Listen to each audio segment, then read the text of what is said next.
Where's your Spider-Man outfit? Got my Miles Morales shoes on. I do actually have a Spider-Man outfit. I actually used to really, like Spider-Man was my favourite superhero.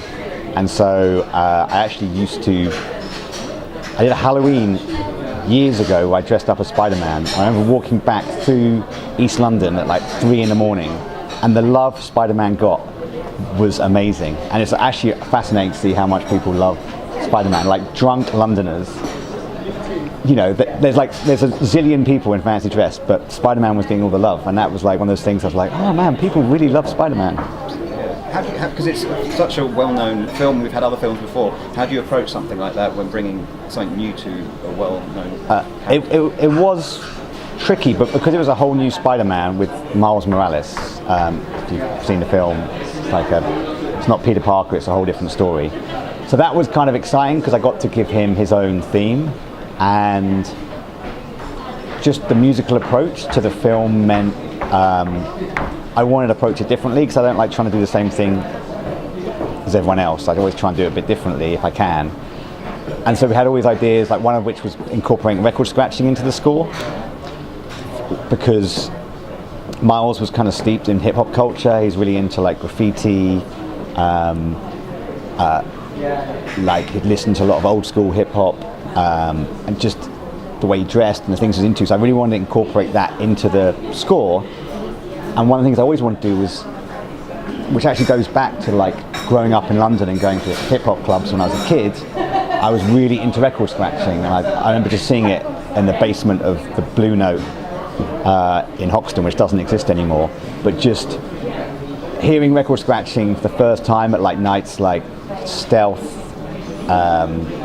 Dusted, Metalheads, these like really iconic London club nights, and how that invigorated my love for this instrument, which people don't really use as an instrument, they just think it's just scratching. And so I wanted to I always wanted to use the turntable as an instrument, and I never really had the chance to until Spider-Man came along. And there we did this whole thing where we'd record the orchestra and then we re-scratched it in off turntables with this great UK DJ called DJ Blakey.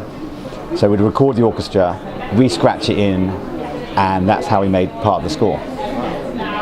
Was it difficult because there's a lot of mood changes? You've got film noir elements, walking cartoony bits, and as you say, the sort of hip-hop elements. Was it difficult like doing the mood changes? Yeah. Having to write lots of it was very different. It was a nightmare. Yeah, it was really hard. I ended up living in a tiny box on the Sony studio lot. It's really unglamorous. You kind of think, oh, I'm a big Hollywood composer. Like, this is going to be really cool.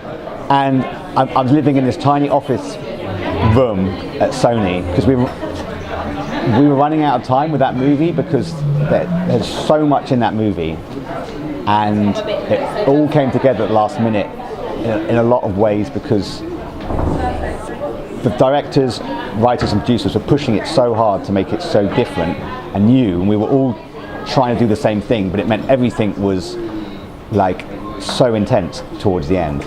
And so I would get those scenes where you'd have to change music style every 2 seconds, constantly changing, and it's really hard because I always try and write music that feels like it's not doing a lot of work. It feels very simple, but it's really hard to make things feel simple.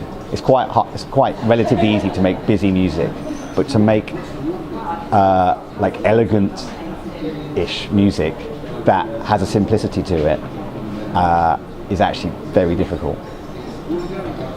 And how different a process is it writing for something that's animated as opposed to live action?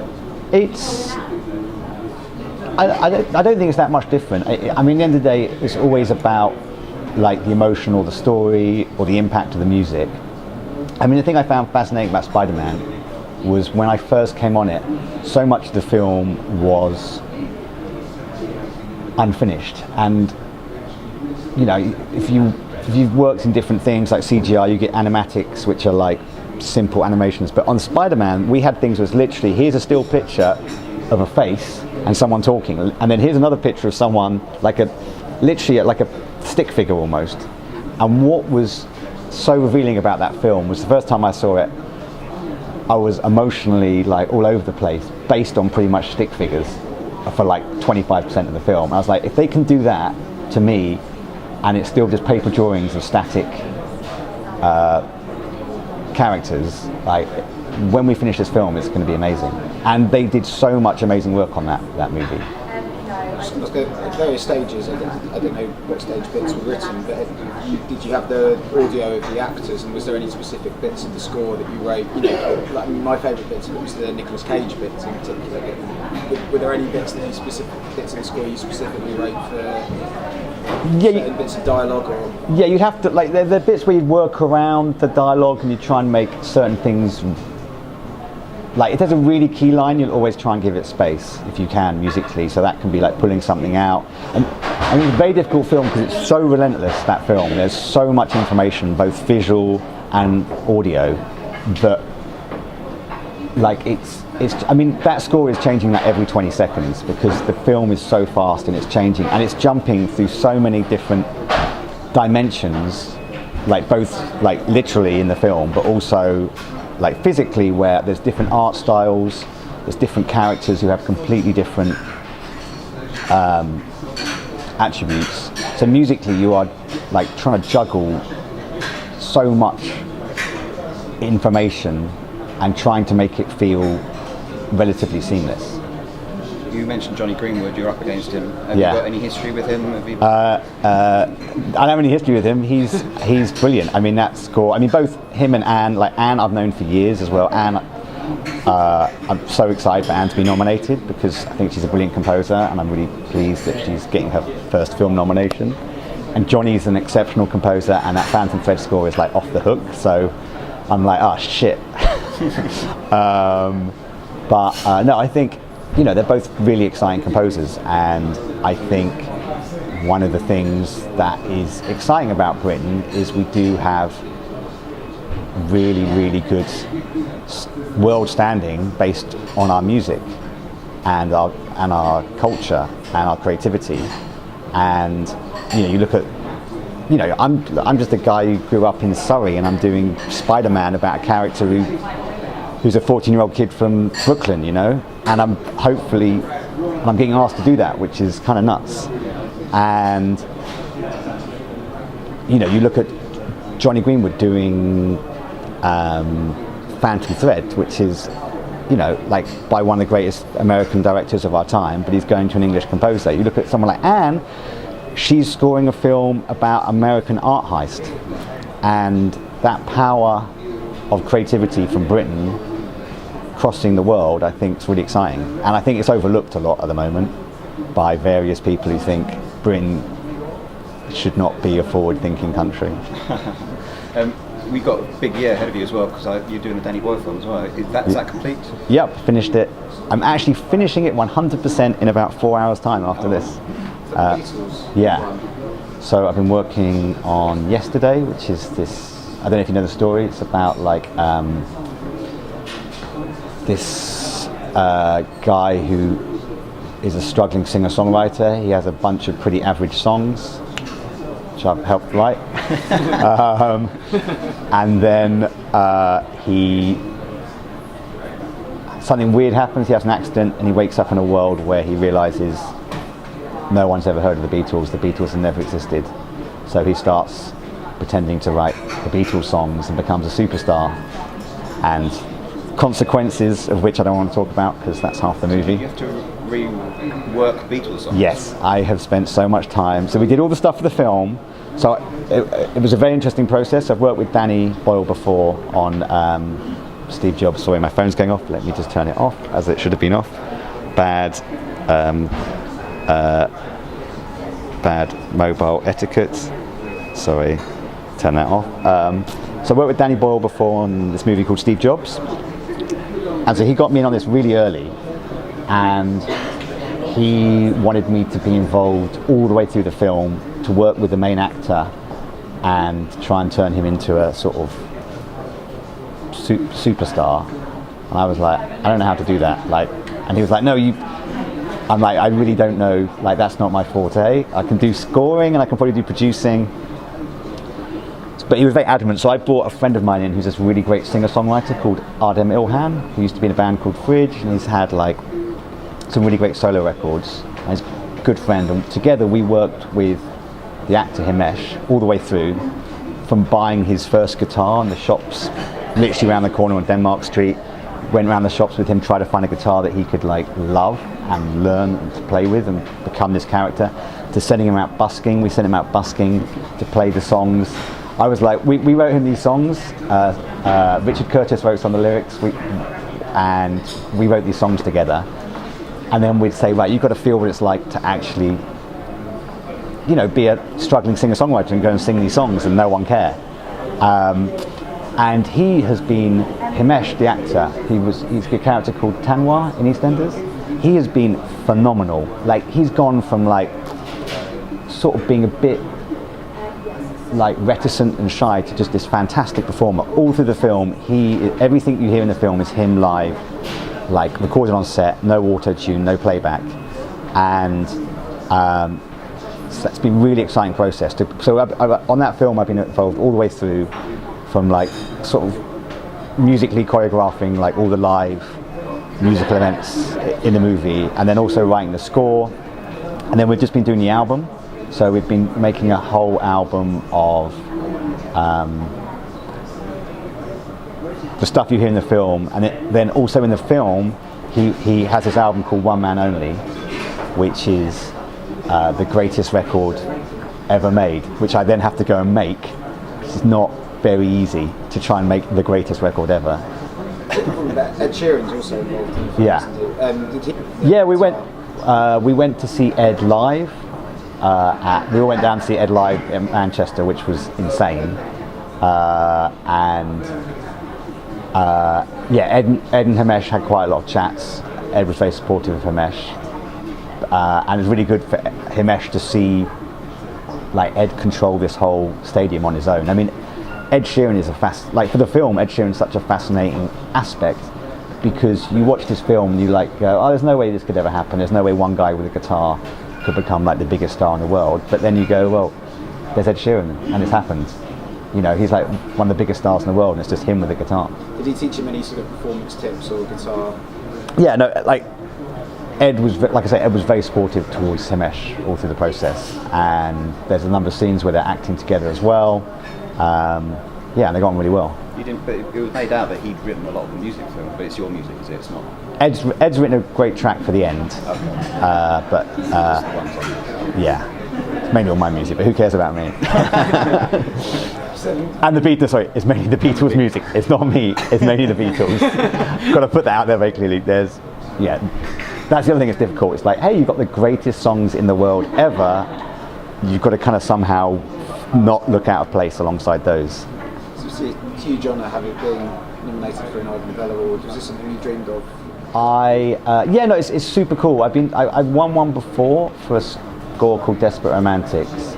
But what I think is so great about this award is that it's other composers evaluating your work. Like all other awards, the people looking at the work are often looking through the lens of popularity, success, commercial, critical success, whereas this is actually people looking at what you do and your actual work. And all composers, amongst us all, we all know what we think's good and what we think's bad. And it can differ, but when there's great works, they might not register on the mainstream media, so to speak. Don't sound like Donald Trump there, but like they might not resonate in mainstream culture, let's say, but within the songwriting community, everyone recognizes really great works. And there's so many film scores, albums, songs that might not have got the credit they deserve, but you always know that was a phenomenal piece of work, or that changed a lot of things to people. And when you're recognized by your fellow peers, that's kind of the greatest honor you can have, because they're the ones who really understand what you're doing. I always make this joke that I write music for the 1%, which is the 1% of people who actually care about film music. So like there's things you'll do, so much effort went into this, like every score I do, but so much effort went into this score, Spider-Man. Like you might spend half a day on one sound you hear for like I don't know, a beat. And most people just fly over their heads, but the people who know how difficult it was to do that, or how interesting or different that is. During the Spider-Man recording process, did you ever sort of try and become Spider-Man in your mind to sort of feel your way through the album? I didn't become Spider-Man in my mind. I definitely got, during Spider-Man, I really got into the mind of being a kid and watching a superhero movie for the first time. And I spent a lot of the time trying to think what it'd be like as a kid seeing this movie, and tried to look at it through their eyes, because I think like there's something about the Spider-Man Spider-Verse movie which is so exciting and different, and like the reason it's got such great critical acclaim, I think, is because it's just doing superhero movies differently. And I really wanted to give people those moments where they would just want to run out the cinema and be Spider-Man. I remember going to see Superman 2 or Superman 3 when I was a kid, and just coming out the cinema, and I was just so excited, and I wanted to be Superman, and I wanted to just try and, if I give that to one kid somewhere in the world, then I'd be super happy, because just that excitement of cinema and that marriage of like great story, great visuals, and a great score, of how exciting that can make the cinema process. It's a Sony movie, but obviously it's also a Marvel movie. Yeah. Are you now part of the Marvel family? Have they asked you for more? Probably not. No, I don't know. Like it's like the Marvel things. I'm not like a massive superhero fan. Generally Spider-Man was my favourite superhero, but also because he's the only one you kind of relate to. It's like if you're like gonna have a night out, Spider-Man. The big three are basically Spider-Man, Batman, and Superman, right? You're not going to want to go out for a night out with Superman. It's going to be really boring, right? He's just going to be... Batman is going to just be really annoying and full of himself and moany and talk about himself. But Spider-Man, it'd be a fun night out. You'd have a really good night out with Spider-Man. Time for a couple more questions. I was just wondering, you were talking about a lack of possibly wider recognition from British composers, and I was wondering if you think that's problematic for emerging composers that are coming out. I think doing film music is really interesting because there's very little awareness of what you do, and sometimes I really like that because it just means you don't have a whole bunch of noise and chatter around you that affects you, which I think a lot of artists have, where they have so many people with opinions throwing their opinions at them that they lose sight of what they're trying to do. And with film music, no one really cares, so it's like apart from about 6 people. And so in some ways that's quite nice, but at the same time I think we have like some of the most like phenomenal composers on the world stage, and the country doesn't really know about them, which is, it's interesting. Like even Johnny's work, which I think is, just take Johnny Greenwood for example, is absolutely phenomenal.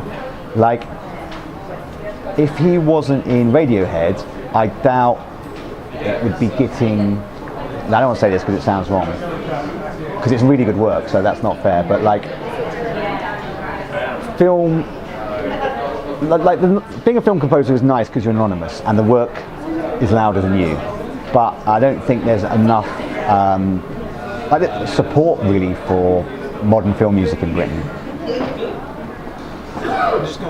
Was there a scene that you composed for in Spider-Man? You've spoken about how much you loved seeing the certain scenes. Was there a scene that took your breath away after you'd composed it and you thought, yeah? There's a really big scene in the movie, which is when Miles becomes Spider-Man, and there's this track on it called What's Up Danger.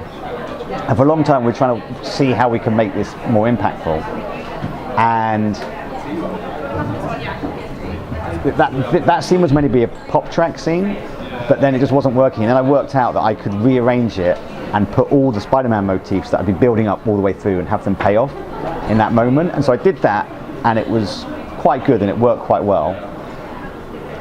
And I was doing it kind of live in the room with the music editor, who's this great person called Katie Greathouse. And so I was doing this scene, and then she was like, "Wow, that was really cool." And I was like, "Yeah, that was all right, but I can make it like way more over the top. Look, watch this." So we played it through, and I just played this whole thing live, like just literally playing on top of this track as the screen played. And then I turned around to go, "What do you think of that?" And she was like, "That was fucking amazing." And I was like, shit, it was. She's like, did you record it? I was like, no. Like, fuck. Right, let me quickly put this down again before I forget it. And so, kind of the biggest scene in the movie was almost like done in one take. It's based on working on the movie so long, knowing every kind of chord structure, like how they paid off the best way. But that in the movie is one of the most satisfying bits, and it's a really nice marriage between both the commercial pop songs in it and the score, and actually working together with both parts of the soundtrack. Thanks for asking me questions about Spider-Man as well.